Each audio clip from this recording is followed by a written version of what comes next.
restez fidèles au programme de la radio Futur Média. Mesdames, Messieurs, bonjour, il est midi, l'heure du grand journal. Georges Dekedio. Encore un grave accident de la route dans la région de Matam, plusieurs morts et plusieurs blessés à hauteur de Dendodi. Le rappel à Dieu de l'ancien diplomate Massamba Sarré, le premier ambassadeur du Sénégal en Iran, est décédé cette nuit. Témoignage dans ce midi. Vent de décrispation à l'université Hassan Sek de Ziguinchor, le calme est revenu ce matin. Les étudiants et les autorités universitaires sont en pourparlers.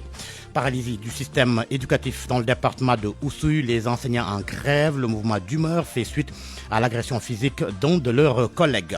À suivre dans ce midi, la page internationale avec Anna Rocha, les sports Malal Junior Diagne, la revue de presse de Mohamed Ali Mouba en fin d'édition. Et en fin d'édition, point de vue, la gestion de la haute compétition en question, cela à la lumière du coup de gueule du sélectionneur des Lions du basket Ngagne Desagana Diop sur les conditions de regroupement et de préparation de l'équipe nationale. Aliouba sur la partie technique de ce midi. Bienvenue à toutes et à tous.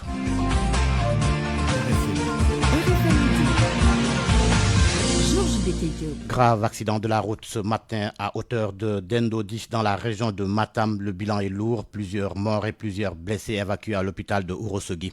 À l'origine, une collision entre minicars. Ali Bandel Niang. C'est le bilan de cet accident survenu ce matin sur la route nationale numéro 3 à hauteur de Dendoudi. Il s'agit de la collision entre deux minibus qui roulaient en sens inverse. Un choc extrêmement violent qui a emporté sur le coup 3 vies humaines. Informés vers 6 heures du matin, les éléments de la gendarmerie nationale et des sapeurs-pompiers ont vite rallié les lieux du drame. Les secouristes tentant de sauver la vie aux 15 blessés, dont 5 dans un état grave. À bord des ambulances, tous les autres blessés de cet accident ont été admis aux urgences au centre hospitalier régional de Ourossogui. Parmi les victimes de cet accident, le chef de village de Dondou, une localité située dans la zone du Dandemayo. Ayant survécu à ce choc d'une rare violence, les conducteurs des deux minibus se trouvent, eux, entre les mains des enquêteurs pour les besoins de la procédure judiciaire. Au moment où les corps sans vie se trouvent gardés à la morgue de l'hôpital de Ourossogui. Matam, Ali Bandelnian, RFM. Ali Bandelniang, une bagarre qui a éclaté entre éleveurs et des agriculteurs à Ségoukoura dans le département de Tambacounda, laissant un lourd bilan. 2 personnes grièvement blessées évacuées au centre hospitalier régional de Tambacounda.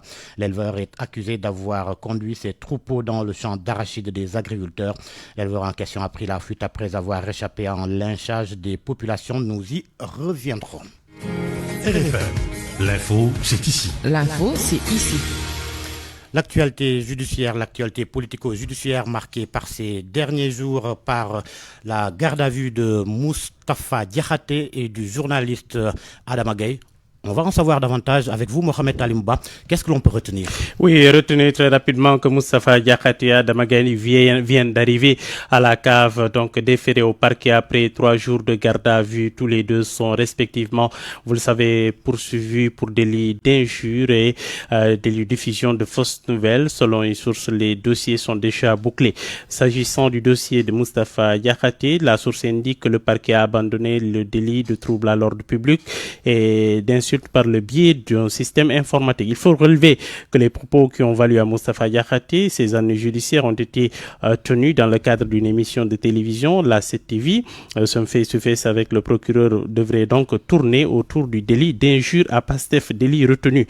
Après avoir dit, vous le savez, ceux qui ont voté Pastef donc au dernier législatif sont alco dupés selon Moustapha Diakhaté qui conteste le délit qui lui est collé. Mais il réitère ses propos face aux enquêteurs. Il dit: je ne changerai pas une virgule à ce que j'ai dit. Les électeurs ont été donc trompés par le PASTEF qui n'a pas de projet. Adama Gaye lui aussi attend tranquillement à la cave. Lui est poursuivi pour délit de diffusion de fausses nouvelles après avoir donné, Georges, son avis sur la mort suspecte de l'ancien ministre des Finances, Mamadou Moustapha Ba. Il a soutenu que ce dernier a été tués. Les deux vont être fixés sur le sort tout à l'heure. Le procureur a le choix entre classement sans suite des dossiers, jugement en flagrant délit ou encore instruction du dossier par un juge d'instruction. Mohamed Alimba en direct dans ce midi. Midi 5 minutes, le calme est revenu ce matin à l'université Hassan Sek de Ziguinchor après un week-end très mouvementé, des affrontements entre étudiants et forces de l'ordre. Selon nos informations, les autorités sont en pourparlers avec les étudiants pour trouver une solution urgente aux doléances des étudiants. Un terrain d'entente, une visite de terrain plutôt, est même envisagée en ce sens, et cela dans les prochaines heures.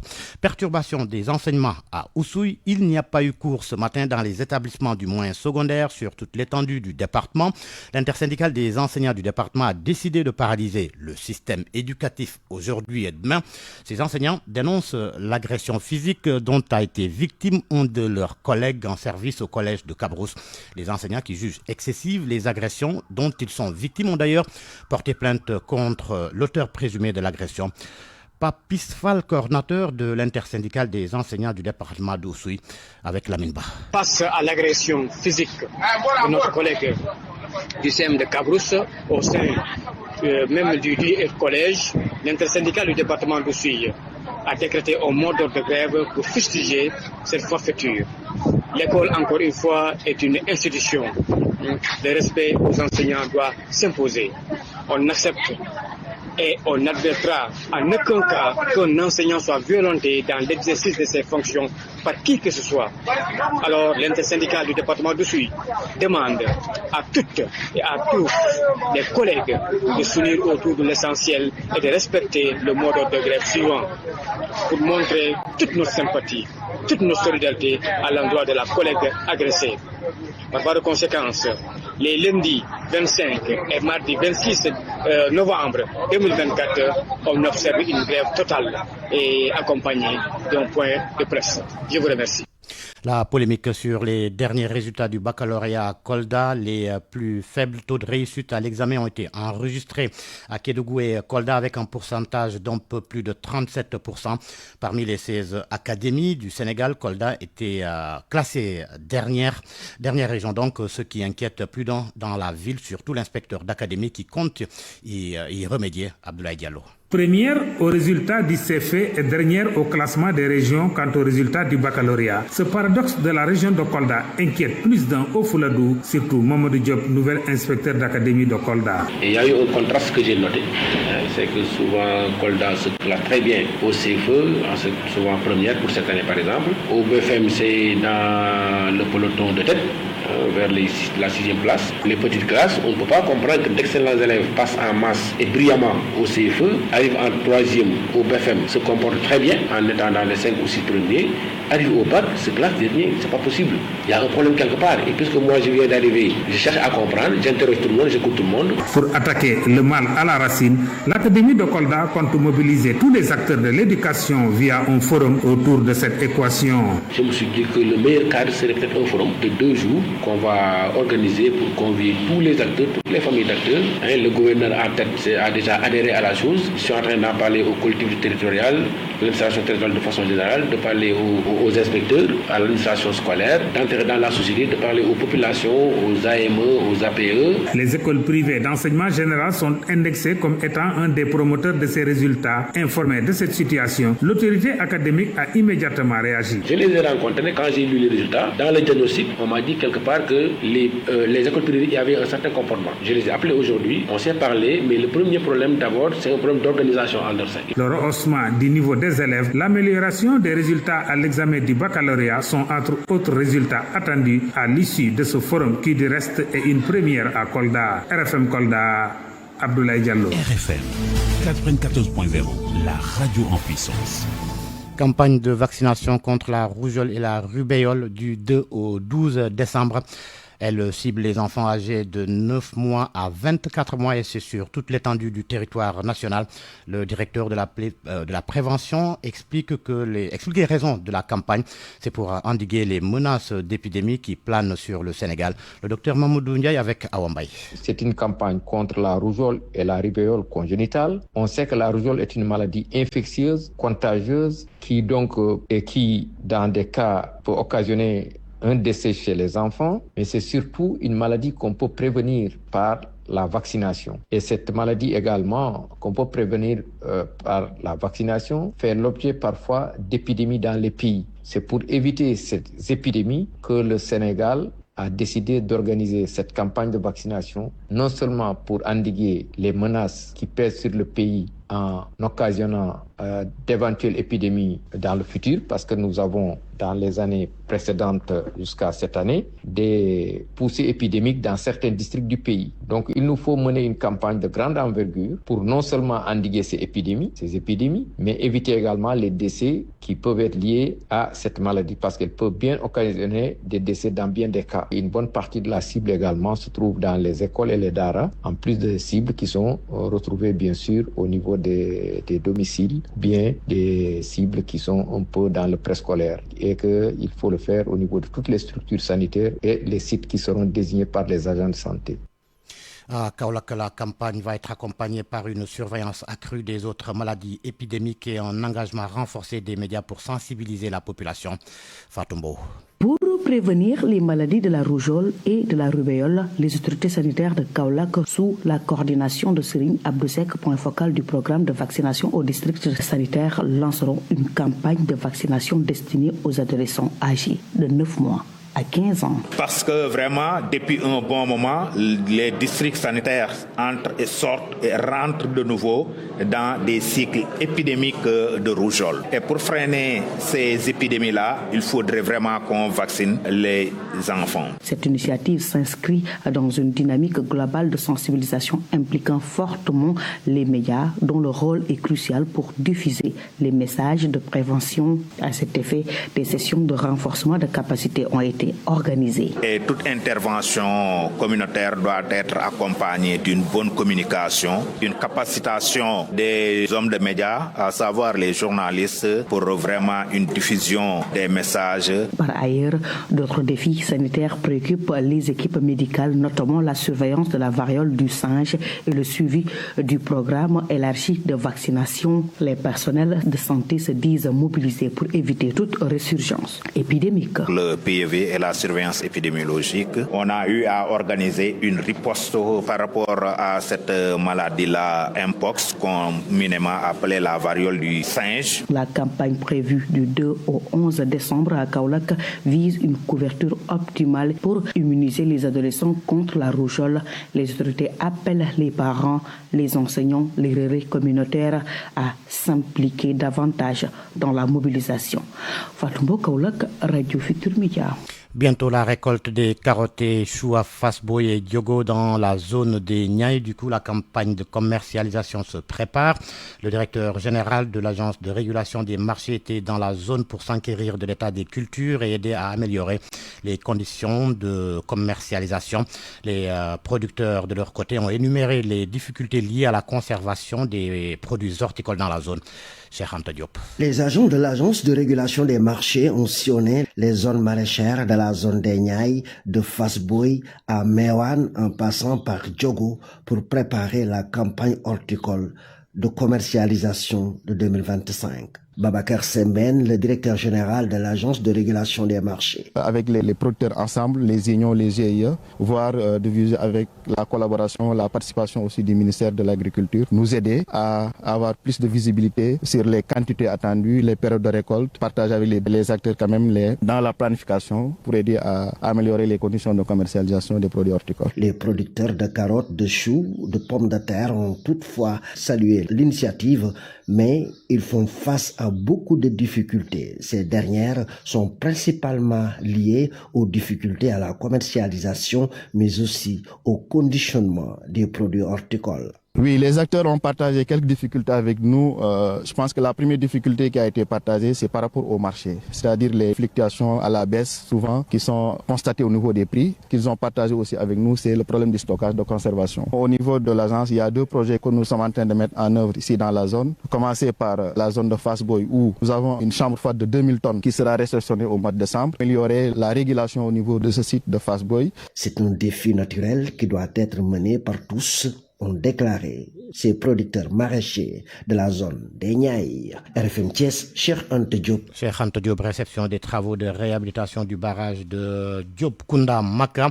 Le président du comité de réflexion pour le développement du Pakao se réjouit de sa réhabilitation et sollicite auprès du gouvernement la construction d'un nouveau pont en ticelle qui va permettre, selon lui, aux populations de pratiquer l'agriculture pendant toute l'année. Le pont avait cédé du fait des fortes pluies, occasionnant ainsi la paralysie du transport dans le Pakao pendant plusieurs mois. Boubacar Konta au micro de Bakary Konté.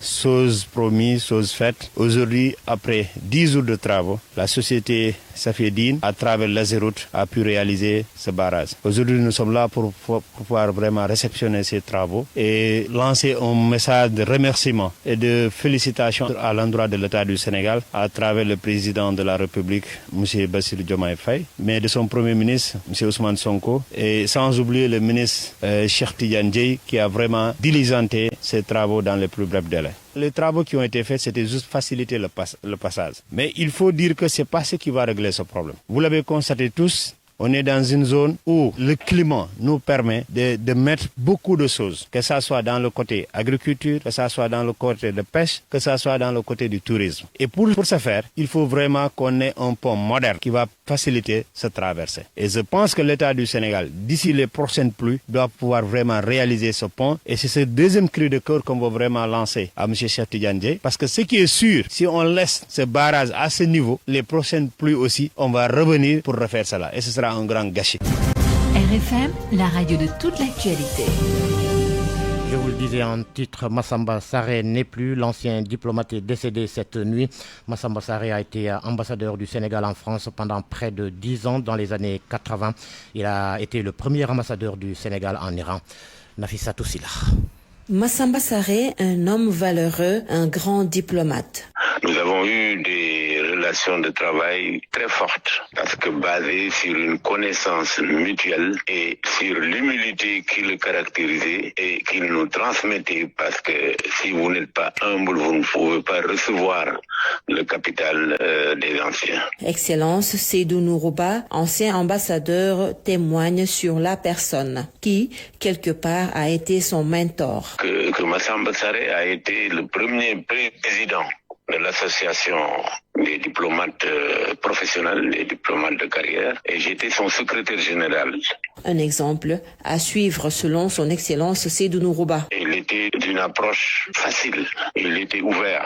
Je disais à quelqu'un tout à l'heure, je n'ai jamais vu Massamba Sarré fâché. Il sait contenir ses émotions et il sait également partager des responsabilités. Je retiens de l'homme un exemple à suivre par nous et pour nous. Je conseille également, si je peux me le permettre, aux jeunes générations d'essayer d'en savoir un peu plus sur les grands disparus de notre profession. Massamba Sarré, Keba Birane Sissé, Absa Claude Diallo, heureusement qui est toujours avec nous, et Seydina Omar Sy. Samba Mangane, ancien chef de bureau de presse et d'information du ministère des Affaires étrangères, revient sur son riche parcours. Ce que je retiens de lui, comme tout le monde, c'est qu'il fait partie de cette prestigieuse génération de diplomates qui ont mis en avant la vision et les intérêts du Sénégal sur la scène internationale, qui ont contribué au succès de la politique étrangère et au rayonnement du Sénégal sur la scène internationale. À Massamba Sarré, il faut dire qu'il a occupé d'importantes fonctions à la position centrale, c'est-à-dire au ministère des Affaires étrangères. Ensuite, comme ambassadeur, notamment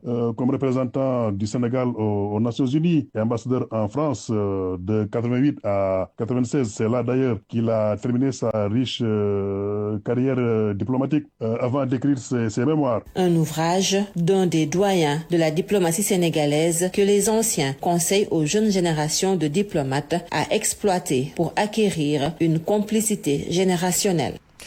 La RTS Kaolack également en deuil. Abdoulaye Mbegedi MC Dogo est décédé ce lundi. Toutes nos condoléances à nos confrères de la radio-télévision sénégalaise. RFM. L'actualité internationale. Bonjour Anna Rocha. Bonjour Georges Détier, bonjour à tous. D'abord, la déception des pays du Sud après l'accord conclu à l'issue de la COP29. 300 milliards de dollars par an, c'est la somme que les pays les plus riches ont promis de verser aux pays les plus pauvres pour les aider à s'adapter au changement climatique, notamment les inondations, les sécheresses, la canicule. On est très loin du compte. Les pays africains s'attendaient à au moins 500 milliards de dollars par an. À Omaïa. Après 2 semaines de négociations difficiles à Bakou, la COP29 s'est conclue par un accord sur le financement de la transition climatique des pays en développement. Un accord d'un montant de 300 milliards de dollars par an, 3 fois supérieur à l'aide actuelle, mais très en deçà de ce que demandaient les pays en développement, surtout les pays africains. La représentante du Nigeria parle de plaisanterie. Les pays développés ont évoqué des problèmes budgétaires pour ne pas mettre plus la main à la poche. Les États africains auraient souhaité également que la Chine ou les Émirats arabes unis rejoignent le club des pays riches les plus responsables du dérèglement climatique.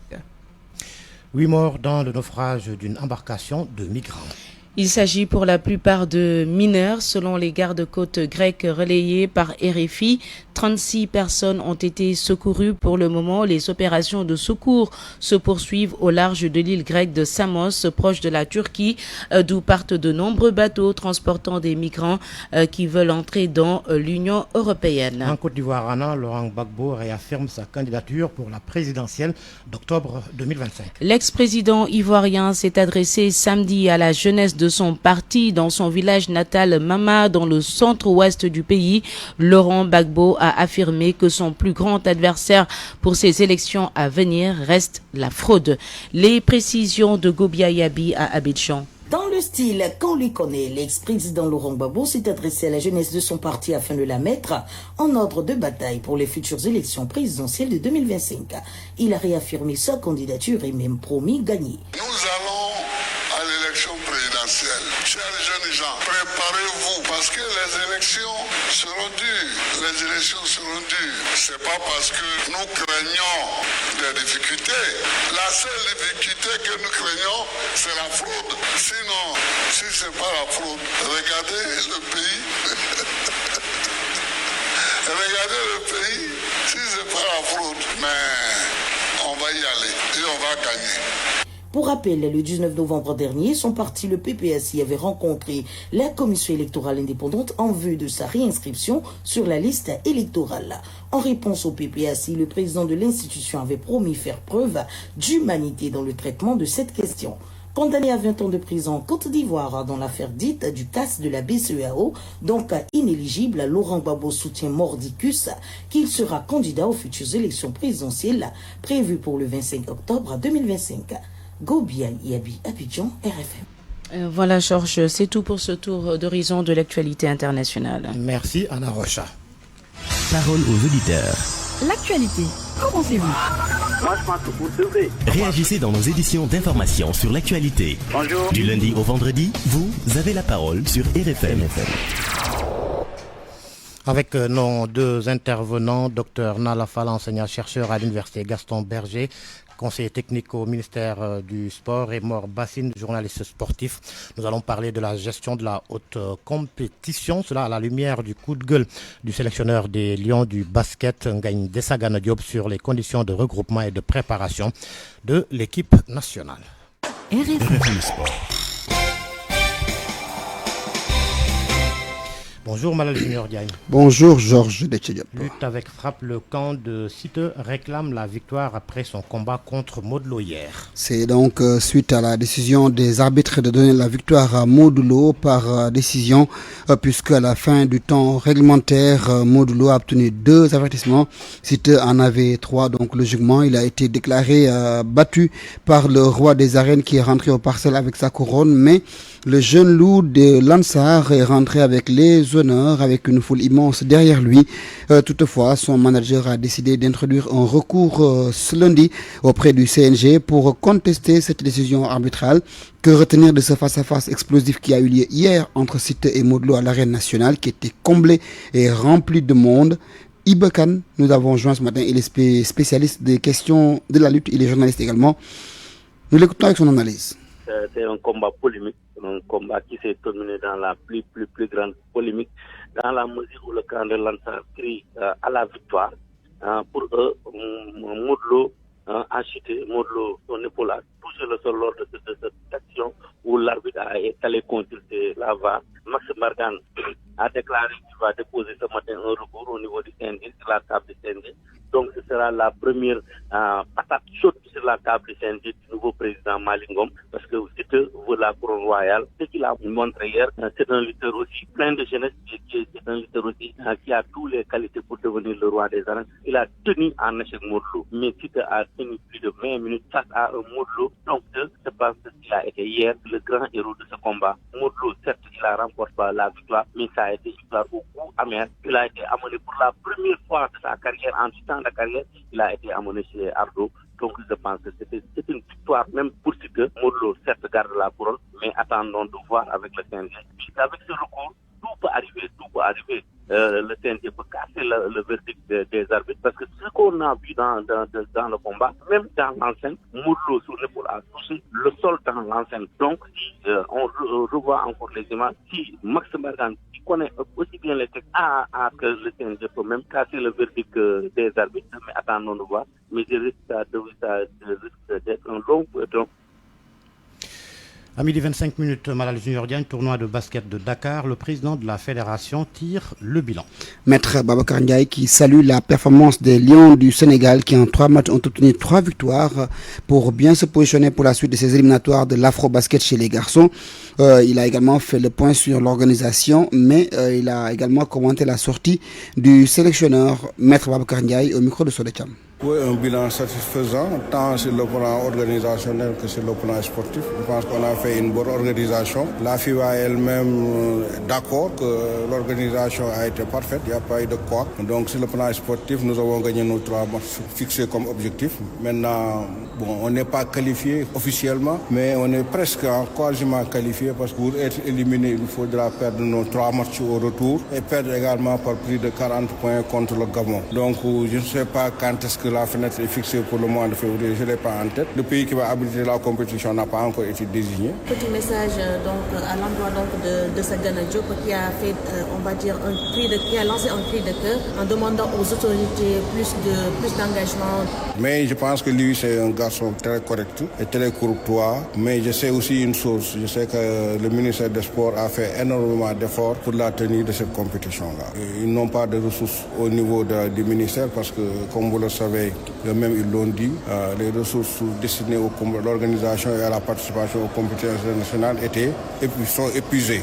C'est des efforts en fait qui ont été faits par l'État. Bon, maintenant, De Sagana n'a pas tous ces éléments-là pour pouvoir se prononcer. Lui, c'est un technicien. Le technicien, ce qu'il veut, c'est que l'équipe soit dans les meilleures conditions de performance. Mais je sais, moi, à mon âme et conscience, qu'on a été privilégié pour pouvoir tenir cette organisation-là. On verra maintenant en 2025 que les choses vont revenir à la normale avec des crédits disponibles. Donc je comprends Ngagne, mais je veux simplement lui dire que l'État a fait énormément de sacrifices pour la tenue de cette compétition-là. Le football pour finir avec la 5e journée qui a eu lieu ce week-end. À noter que les Girafes et Teungueth FC sont leaders avec 11 points, suivis de l'US Gorée qui arrive à la 3e marche avec 10 points. La Linguère de Saint-Louis et Amitié FC reste lanterne rouge. Après cette 5e journée, pour l'ensemble des 8 rencontres jouées sur les terrains du Sénégal, 9 buts seulement ont été inscrits, Georges. Merci, Malal Junior Diagne. RFM, la presse du jour. Autoroute de l'avenir et ses stickers rapido. AAS, Association des assureurs du Sénégal, vous offre votre revue de presse. Revue de presse de Mohamed Alimba, bonjour. Bonjour. Sonko et Diomaye, les débuts d'un régime autoritaire. Le Sénégal est-il en train de basculer lentement mais sûrement vers l'autoritarisme qui a gangréné l'essentiel des États africains? Après les indépendances, pour l'opposition sénégalaise, la question ne se pose plus. Depuis l'arrivée de Sonko et de Diomaye au pouvoir, les libertés individuelles continuent de se restreindre. La forte intolérance à l'opposition politique ou toute voix discordante constatée, c'est la branca des opposants bûcherons d'entrée Vox Populi plus la perfistuge des arrestations arbitraires pour des motifs fallacieux. Dr Yoroya dénonce le totalitarisme. Abdoul Mbaye vitupère contre la dictature qui s'installe au Sénégal. Bougane Gueye Dany prend son tour son courage à deux mains et dénonce dans Tribune une tentative d'accaparement de l'appareil judiciaire. En fait, selon lui, c'est Ousmane Sonko, l'autre procureur de la République de notre pays. C'est lui qui désigne les coupables, les ordres de poursuite, il les donne. Moustapha Diakhaté n'a fait, selon lui, qu'exprimer une liberté garantie par la Constitution. Adama Gaye n'a pas dit plus que d'autres journaux de la place et autres chroniqueurs défenseurs du régime. Il invite l'ONU, les ONG internationales à se pencher sérieusement sur la situation des droits humains au Sénégal. Le journaliste Madiambal Diagne lui a pris une résolution, le parti du silence se taire face à tout. Qu'est-ce qui se passe pour que le journaliste brise sa plume ou plus exactement s'arrête sur ça, indique que Madiambal se dit député de défendre des gens qui ont redonné la majorité à PASTEF. Pour lui, il faut désormais les laisser voir, les laisser découvrir ce qui va bientôt leur arriver et Madiambal de se fendre de ce qui suit après avoir vu le nouveau régime mettre au pas Moustapha Diakhaté, après le commissaire Keïta, Bougane lui-même, Diakhaté, Ahmed Suzanne Camara et tant d'autres. Dans le même journal, l'intellectuel Hamidou Anne s'en prend au régime autocratique du Mali que Assimi Koïta et sa clique ont fini d'installer au Mali. Dernière forfaiture, dit-il, la fermeture d'une chaîne de télévision locale, Djoliba TV, pour faire plaisir aux compères du Burkina. Pour Hamidou Anne, le Mali s'enlise dans une transition dont on ne perçoit pas l'issue avec chaque jour du junte qui renforce son assise et montre en même temps qu'elle est incapable de répondre aux préoccupations des citoyens sur ce qui relève du minimum vital, par exemple l'accès à l'électricité. Dans ces conditions, le limogeage de Choguel Maïga est presque anecdotique. Il a joué et perdu d'ailleurs tout ce qui se compromet avec l'autoritarisme matiné de populisme au nom des principes soi-disant nationalistes, patriotiques ou que sais-je. Encore vont perdre à la fin car leurs alliés de circonstance ne sont ni pour la démocratie ni pour la liberté. Et ceci au fond est normal pour une dictature dans laquelle on a l'habitude de rappeler que la vertu première est le silence. Les médias indépendants, les militants politiques et la vraie société civile, pas celle-là en Afrique entière de l'attention, ne peuvent prospérer que dans une grande prise de risque. Les autoritarismes, dit-il, dans le contexte de démocratie illibérale et dans des espaces plutôt fermés comme le Mali, prospère dans la réduction au silence de toute voix dissidente. Sur le plan judiciaire, cette arrestation de Samuel Sarr pour une affaire de présumé détournement de fonds, 2 milliards de francs CFA en tout. Le journal Le Quotidien parle de bataille des actionnaires. Samuel Sarr en garde à vue à la gendarmerie, plainte contre plainte entre le DG et l'ex-PCA. Titre du journal de l'eau dans le gaz à Way. Clôture de la session de formation des députés de PASTEF, Ousmane Sonko promet une assemblée néo-look, énonce textuellement Rewmi Quotidien. Sonko leur demande de ne pas être des bénis oui-oui. Il dit, nous aurons certes une dynamique de groupe, mais chaque député est libre de dire qu'il ne partage pas tel ou tel autre projet de loi qui vient de l'exécutif. Ces propos de Ousmane Sonko sont repris par le journal Source. En première page du journal Enquête, avant et après combat de lutte au Sénégal, terreur et psychose. Lors de chaque grand combat de lutte, Dakar notamment, la banlieue retient son souffle. 72 heures avant le combat, les messages d'alerte aux agressions ont inondé les réseaux sociaux. Le dispositif exceptionnel des FDS qui ont sécurisé les environs immédiats de l'arène nationale hier. Malgré cela, les bandits ont réussi à frapper à Pikine et ses environs. Les populations veulent que la peur change de camp.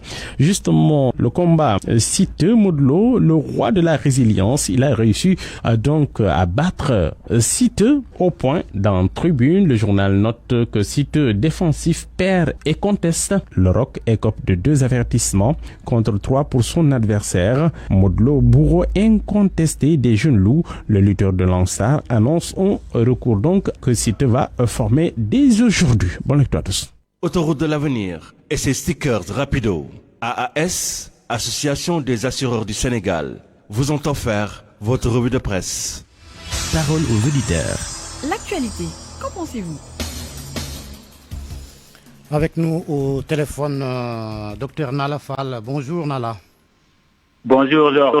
Enseignant-chercheur à l'université Gaston Berger de Saint-Louis, mais également conseiller technique au ministère du Sport. Morbassine Niang, bonjour. Morbassine, bonjour.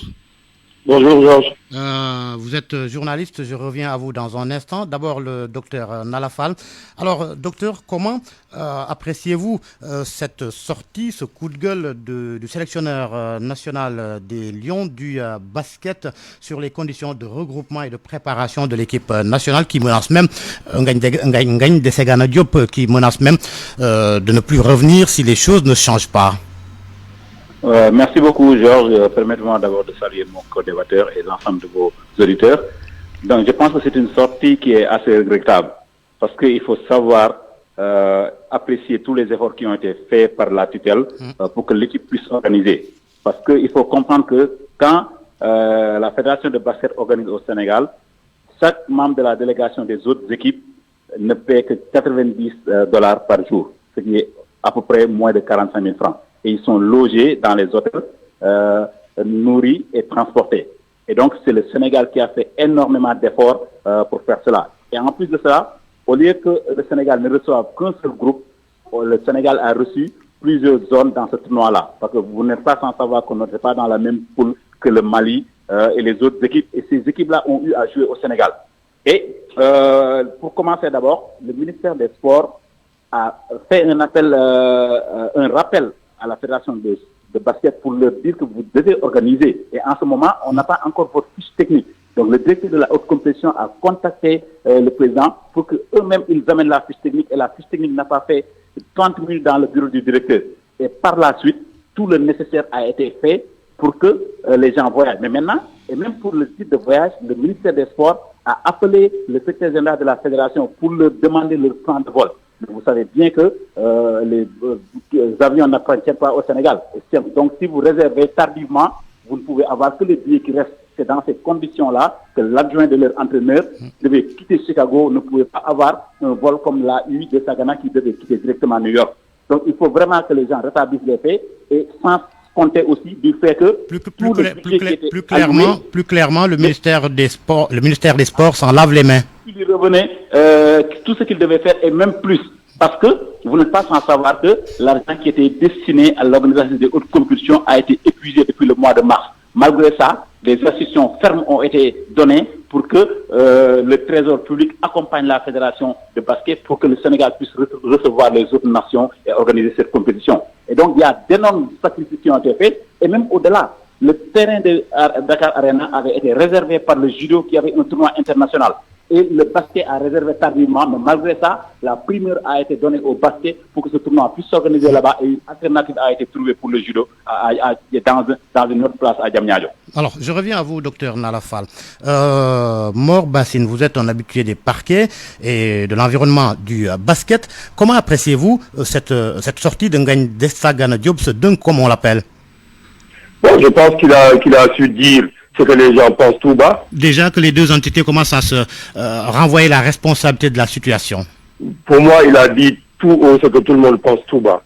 Le ministère des Sports savait depuis pratiquement 1 an que le Sénégal allait accueillir la fenêtre de novembre. Ça, le président de la fédération en a parlé plusieurs fois. Nous, au niveau de record et au niveau de LFM et nos différents supports, on a fait plusieurs fois des papiers là-dessus. Aujourd'hui, on arrive à la veille du tournoi. Les Lions sont bloqués à l'hôtel de 12h à 20h. Le ministère n'avait pas émis le bon de commande. Ça, le coach l'a dit, mais nous, on le savait, mais on ne voulait pas perturber la quiétude de l'équipe pour que l'équipe puisse faire ces trois matchs-là, gagner ces 3 matchs, et être à 95%, voire 98% en Angola en 2025. Ça, ce sont des faits. Et dans le journalisme, on dit que les faits sont sacrés. Ce que dit le professeur Nala, ce n'est pas la première fois que le Sénégal accueille une fenêtre. Non. Et on n'a jamais eu de quoi comme ça. Jamais eu de quoi comme ça. En février 2022, le Sénégal a accueilli 2 poules pour les éliminatoires de la Coupe du Monde. Tout s'est bien passé. Et je pense que quand on dirige, c'est prévoir. Quand on gouverne, c'est prévoir. Et on est dans une logique de continuité. Aujourd'hui, l'équipe nationale de football du Sénégal ne va pas trembler dans des réceptifs pendant toute une journée. Pourquoi on le fait au basket? Pourquoi le jeu de dames déclare forfait? C'est parce qu'on n'a pas de vision concernant le sport national, en particulier les autres disciplines, en dehors du football. le coach Ngagne Desagana, qui a joué pendant plus de 12 ans en NBA, des joueurs qui jouent en première division en Espagne, en France. Je donne simplement l'exemple de Blanco Baggio, qui est le capitaine de l'équipe, qui a joué moins de 48 heures, il a pris ses bagages pour venir en sélection nationale. Aujourd'hui, ce joueur-là mérite le même respect, le même traitement qu'un Sadio Mané ou bien un Ismaïla Sarr. Je pense aujourd'hui, même en conférence de presse de veille de compétition, le président de la fédération a fait un appel du pied au ministère, disant qu'il fallait 78 millions pour combler le gap.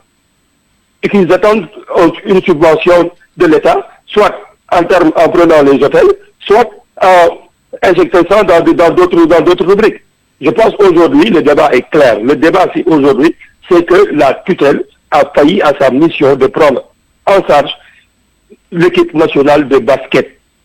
Ils n'ont pas eu ce même problème-là avec le football. Toutes les équipes nationales sont d'égale dignité. Et je pense qu'aujourd'hui, on doit rectifier le tir. On ne doit pas mettre tout sur le dos de l'entraîneur, parlant comme c'est une sortie maladroite, ou bien dire que non, c'est la fédération qui a tardé à envoyer sa fiche technique. Mais qu'en est-il réellement de la direction du sport de haut niveau qui est rattachée au ministère des Sports? Mais c'est le ministère des Sports qui doit prendre en charge toutes ces questions-là pour le bon fonctionnement du sport sénégalais et du basket en particulier. Parce qu'aujourd'hui, si l'équipe du Sénégal se qualifie à l'afro-basket, on ne parlerait pas de Ngagne Desagana, on ne parlerait pas de Maître Babacar Ndiaye, on parlerait de l'État du Sénégal, l'équipe nationale du Sénégal, de tous les Sénégalais, qu'ils soient ici ou bien dans le diaspora. Et il y a autre chose aussi, il y a ces éliminatoires-là pour permettre au Sénégal de se positionner par rapport aux prochaines fenêtres de qualification à la Coupe du Monde 2027 qui aura eu au Qatar, mais aussi par rapport aux Jeux Olympiques de 2028. Je reviens à vous, Moro Bassine Nyang. Alors, monsieur Nalafal, docteur Nalafal, malgré tous les couacs, les Lions ont réalisé un carton plein avec 3 victoires en autant de sorties pour cette fenêtre de Dakar. Est-ce que le ministère est prêt aujourd'hui à satisfaire la requête du sélectionneur en ce qui concerne la préparation de la fenêtre de février 2025? Non, Georges, oui? Je voudrais vraiment apporter une précision. Je vous ai dit que c'est le directeur de la haute compétition qui a eu à appeler la fédération pour leur dire que vous organisez, et jusqu'à présent nous n'avons pas reçu votre fiche technique. Et tant que vous n'avez pas reçu la fiche technique d'une fédération, vous ne pouvez rien faire pour que cette organisation soit bien faite. Et en ce moment, si vous suivez vraiment les démarches du ministère des Sports, vous verrez que le premier acte posé par le président de la République et aussi par Madame le ministre, c'est de dire que nous ne sommes pas là pour le football, nous sommes là pour le sport sénégalais. Et donc, il y a un héritage qui est là. Et des hôtels-là que vous parlez, vous ne savez pas que le Sénégal doit des centaines de millions à cet hôtel-là qui a refusé de prendre une équipe du Sénégal parce que le Sénégal le doit de l'argent, parce que lors du dernier regroupement pour les équipes de partie, l'argent n'avait pas été fait. Et donc, comme on dit, c'est un passif que tu reçois, tu vas. Et les chèques avaient été émis depuis l'autre lundi pour que les autres soient payés. Mais le problème qui se pose, ce n'est pas exactement lié directement au paiement. Et maintenant, pour ce qui concerne Ngagne Desagana, c'est un entraîneur qui vient pour faire son travail. Tout entraîneur qui vient demande les meilleures conditions. Les meilleures conditions pour être performant. Et c'est tout à fait logique. Et comme je vous l'ai dit aussi, la vision qu'il y a au niveau du ministère des Sports, c'est de faire de telle sorte que tous les sportifs soient traités parce qu'ils sont d'égale dignité. Et c'est la raison pour laquelle la nouvelle loi sur le sport, je pense que vous en avez écho, et cette loi-là, elle vient pour corriger toutes les inégalités et que toutes les injustices que tous les sportifs sénégalais, en dehors du football et du basket. Le basket aussi est un sport qui est historiquement très bien traité, et surtout quand on parle du basket féminin. Donc on se passe, c'est historique. Et donc ce qu'on voudrait, c'est que tous les sportifs sénégalais soient d'égale dignité, et cette correction-là est en train d'être faite. Maintenant, comme vous le dites, Desagana, c'est un entraîneur qui veut gagner, il demande les meilleures conditions, mais c'est tout à fait logique. Mais aussi, il y a une certaine élégance et une certaine courtoisie à avoir par rapport à un certain nombre de choses. Et puis avoir la bonne information avec son président. Et si vous avez écouté hier la sortie de Maître Ndiaye, juste après Ngagne Desagana, il a battu en presse ce que Ngagne a dit par rapport au ministère. Il a loué l'accompagnement que la fédération a reçu du ministère pour que ce fournoi. Parce que le Sénégal n'est pas obligé d'accueillir les fenêtres. Et quand vous accueillez des fenêtres, vous subventionnez énormément de choses. Parce que comme je vous l'ai dit, chaque joueur ne paie que 90 $ par jour. Et c'est l'État du Sénégal qui comble tout ce qui manque pour qu'il puisse être logé, nourri et mis dans de meilleures conditions. Quand le basket gagne, c'est le Sénégal qui gagne. Et il faut mettre toutes les conditions pour que tous les sportifs sénégalais engagés dans des compétitions puissent réussir. Mais pour cela, il y a un préalable. Et vous savez que le passif qu'il y a, parce qu'on est arrivé avec un déficit de 7 milliards, mais donc il fallait trouver de l'argent pour que les choses se fassent. Et donc ça, c'est la réalité qu'il y a et on essaie de créer les meilleures conditions. Et maintenant, pour garantir la réussite à tous les sportifs sénégalais engagés dans plusieurs sports, même si c'est extrêmement difficile vu les conditions au niveau des finances. Merci Nala Fall, enseignant-chercheur à l'Université Gaston Berger de Saint-Louis et conseiller technique au ministère des Sports. Je termine avec vous, Mor Bassine Niang. Est-ce qu'on ne peut pas parler de façon générale d'un problème de gestion du sport? Si l'on se rappelle, le Sénégal qui a déclaré forfait pour un tournoi au Burkina Faso pour ce qui est des Jeux de dames, l'escrime qui a annulé la compétition qui devait se tenir au Sénégal au mois de février. Oui, c'est un réel problème. Le financement du sport au Sénégal maintenant, c'est un réel problème. Quand on déclare forfait pour un tournoi qui se passe au Burkina Faso, alors que le Sénégal était champion d'Afrique en jeu de dames, l'escrime qui annule sa compétition, le basket qui a des difficultés, n'en parlons même pas. Il y a d'autres disciplines qui, dernièrement, le billard avait les mêmes problèmes. Ils n'ont même pas reçu d'appui venant du ministère à part des facilitations de visa. Je pense aujourd'hui c'est facile de dire qu'on n'a pas trouvé un budget ici, que le budget de 7 milliards s'est volatilisé, etc. Non. L'État c'est une continuité. L'État c'est une continuité. Aujourd'hui, l'État du Sénégal doit trouver les moyens nécessaires pour financer le sport. Le sport aujourd'hui dépasse le jeu. Ce n'est pas un divertissement, c'est une industrie économique. Les autres pays l'ont compris. Prenez l'exemple du Rwanda qui est un petit pays.